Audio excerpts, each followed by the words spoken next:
Yunus, birinchi bob.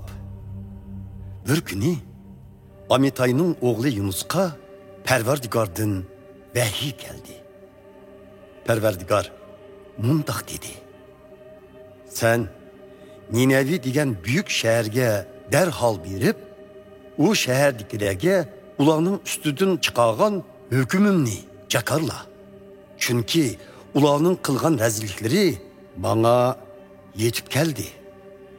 Lekin Yunus özünü Parvardigorning huzuridan qochirish uchun shu an qarshi yo'nalishga mangdi. U Jaffa shahriga berib, İspaniyaga boradigan bir kemini topdi va kemining yo'l haqini to'lab, kemiga chiqib, kemichilar bilan birga İspaniyaga bormoqchi bo'ldi. U yerga qechib borsam, Parvardigorning huzuridan yiroq bo'laman deb o'yladi. Biroq Parvardigor dengizga kuchlik bo'ron avatgan edi. Dengizda dahshatlik bo'ron chopqin chiqib, kemini parchalavatgili tas qoldi. Shuning bilan kemichilar qattiq vahimaga tushib, har qaysi o'z ilohlariga yolvurdi. Kemi yenik tutsin deb, ular kemidagi mallarni dengizga tashlashdi. Yunus u vaqtda kemining ostinqi bo'limida yetib, qattiq uyquga ketgan edi. Kemi boshlig'i Yunusning yeniga kelib, uningga: "Sen nemishqa uxlab yotsan? Tur, ilohingga yolvur. Balkim uning bizga nazri tushar. Shundaq bo'lsa, halok bo'lmaymiz", dedi. Kemichilar: "Bizning mushu baloyi ofatga duchor bo'lishimizga kim sabablik ekanligini ko'rib boqayli", deyishib chak tortishgan edi. Chak Yunusga chiqdi. Ular uningdan: "Aytqina, bu baloyi ofatni kim keltirib chiqadi? Sen nima qiladigan odamsan? Qayerdan kelding? Qaysi el millatdansan?" deb so'rashdi. Yunus ularga: "Men İbraniman. Dengiz va quruq tuproqlarni yaratgan arishdagi Parvardigorga e'tiqod qilaman", deb javob berdi.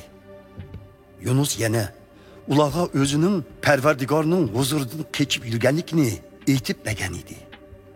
Kemichilar uni anglab intayin qo'rqishib ketdi va "Bunda kechib yurguning nemisi?" dedi. Bo'ron chopqinlar avjiga chiqqanlikdan ular uningdan: "Biz sana nima qilsak dengiz to'lqini biz uchun pasiydi", deb so'rashdi. Yunus ularga: "Men shuni bilamanki, mening sababimdan sizlar mushu dahshatlik bo'ron chopqinga uchradinglar. Meni ko'tarib dengizga tashlanglar. Dengiz to'lqini sizlar uchun pasiydi", deb javob berdi.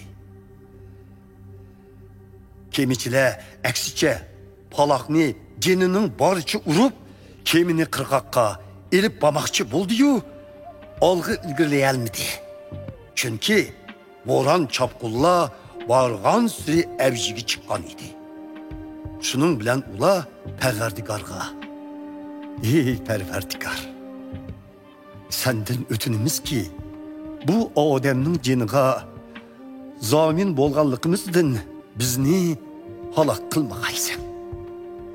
Begunoh odamning qinini to'kish gunohini bizning ustimizga yuklamagaysan. Ey Parvardigor, bularning hammasini o'z irodang bo'yicha qilgansan", deb yolvurdi. Ondan keyin ular Yunusni ko'tirib to'lqinlab turgan dengizga tashlagan edi. Bo'ron shu an besildi. Kemichilar bu voqeani ko'rgachga Parvardigordan qattiq qo'rqishib, uningga qurbonlik qilishdi va qasamlar berishdi. Parvardigor yo'g'on bir beliqni Yunusni yutilishga avatgan edi. Yunus beliqning qo'rsiqida 3 kecha kunduz qoldi.